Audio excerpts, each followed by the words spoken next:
Последние события на Украине до боли напоминают историю про обманутую невесту и коварного родственника. Престарелая, но похотливая невеста Европа уже мысленно ласкала своего очередного избранника Украину во время первой брачной ночи после подписания договора о евроинтеграции и даже надела свой парадный бюстгальтер. Ее опекун-аферист Вашингтон уже считает доходы, которые планирует получить с наивного жениха. Но Киев, прикинув перспективы сожительства, сделал другой выбор. Как вы думаете, что остается делать оскорбленной в лучших чувствах невесте Европе и ее американскому опекуну? Конечно, мстить. Причем мстить не просто так, а с применением всех подлых приемов, отработанных ими с предыдущими партнерами. События на Украине сегодня одна из центральных новостей средств массовой информации по всему миру. Еще месяц назад, если бы кто-то сказал обычному киевлянину, что у него под окнами будут стоять баррикады и загораться коктейли Молотова, он бы просто рассмеялся. Даже в годы так называемой «оранжевой революции» было гораздо спокойнее. Оппозиционные силы не пользуются в большей части Украины популярностью и элементарно не смогли бы вывести на улицы столько людей, как это показывают СМИ. Что же произошло на самом деле? Дело в Вильнюсском саммите, на котором официальный Киев отказался от подписания заведомо гибельной для украинской экономики ассоциации с ЕС. По мнению мировых СМИ, это была не просто безоговорочная победа России, но и унижение Запада. И если английские дипломаты тайком вздохнули с облегчением, а немецкие просто демонстрировали сдержанность, то Прибалтика и Скандинавия, европейские друзья Вашингтона, просто не могли найти себе места от бешенства. Президент Литвы Даля Грибаускайте и вовсе позволила себе совсем не дипломатичное высказывание, а именно: «Сегодня украинское руководство выбрало путь в никуда». Откуда такие нервы? Буквально за несколько месяцев евроатлантическое сообщество понесло несколько сокрушительных геополитических поражений. Сначала ситуация с Эдвардом Сноуденом, потом Сирия, а затем переговоры по Ирану, которые должны позволить Москве убить 3 зайцев сразу, показать себя мировым лидером, получить возможность разрабатывать иранские углеводороды и доказать бессмысленность размещения в Европе американских ПРО.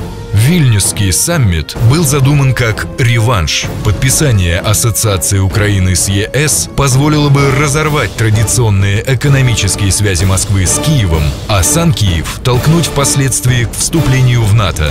Реванш сорвался. Но на этот случай был заготовлен план «Б». Представители украинских прозападных оппозиционных сил стали массово вербовать жителей Киева и Львова для участия в акциях протеста и стычках с правоохранительными органами. В зависимости от того, какая именно партия или общественная организация вела вербовку, за день стояния на Майдане человеку предлагали от 15 до 25 долларов, плюс питание. За ночевку на площади тарифы посерьезнее – до 50 долларов. Причем ни в Киеве, ни тем более на русскоязычном Востоке достаточного количества желающих постоять за евроинтеграцию набрать не смогли. Проплаченных митингующих стали подвозить с Западной Украины, в первую очередь из Львова. В сети сейчас расходятся видео, на которых лидеры украинской оппозиции сами признают, что вывести людей на улицу за их идеи просто невозможно. Некоторое количество идейных отморозков есть только у неофашистской партии «Свобода» и примкнувших к ней ультраправых движений. Но их немного. Счет таких боевиков идет на сотни, максимум на тысячи. Для 45-миллионной Украины это ничто. В эти выходные их использовали только в самых горячих точках Киева, при захвате городской администрации и Дома профсоюзов, а также при попытке штурма администрации президента и уничтожения памятника Ленину. Учитывая то, что людей в центре Киева было относительно немного, а Майдан вообще выглядел полупустым, оппозиционеры запустили слух о том, что в акциях протеста принимает участие от 500 000 до 1 миллиона человек. На самом же деле примерно в 50 раз меньше. А чтобы хоть как-то заставить поверить в свой фейк, в соцсети и СМИ они запустили фото 5-летней давности с концерта на том же месте рок-группы Queen. Но этот обман был быстро раскрыт журналистами.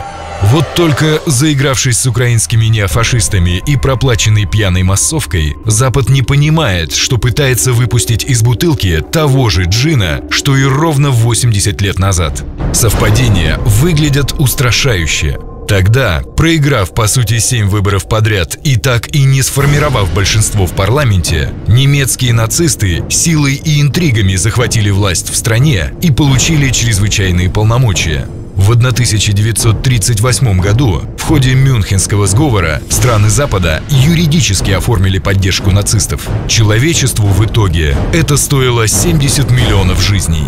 Сегодня, по результатам прошлогодних выборов, у националистической оппозиции разного толка в украинском парламенте всего лишь 168 голосов из 450, примерно треть. Силы, ориентированные на сотрудничество с Россией, подряд выиграли президентские, местные и парламентские выборы. Отказ же Украины от подписания ассоциации может похоронить надежды неонацистов на власть раз и навсегда. Но они очень решительные. Лидер партии «Свобода» Олег Тягнебок еще недавно открыто призывал к убийству, цитируя его, «москалей и жидвы», герои-свободовольцев, нацистский каратель Роман Шукевич и бойцы дивизии СС Галичины. И сегодня они, подобно своим героям, носят форму и флаги с нацистской символикой и кидают нацистские зиги, выкрикивая «Слава Украине!».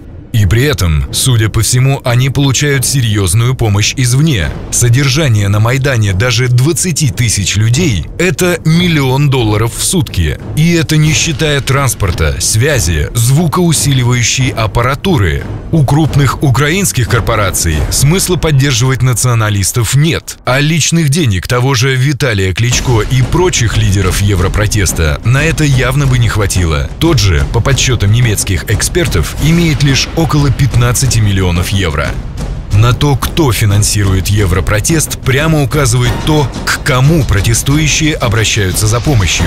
На сайте администрации президента США размещены сразу 2 петиции, призывающие Вашингтон надавить на власти Украины, читай, не допустить дальнейшего сближения Киева с Москвой. Вот только за деньги, вложенные сегодня в протесты, США наверняка планируют спросить уже не с националистов, а со всего украинского народа, причем в 100-кратном размере, как они уже сделали это в Ираке и Ливии. То ли дело ночной ужас Олега Тягнебока – русские. Российский спецназ, кстати, вчера в очередной раз привиделся в Киеве националистическим параноикам.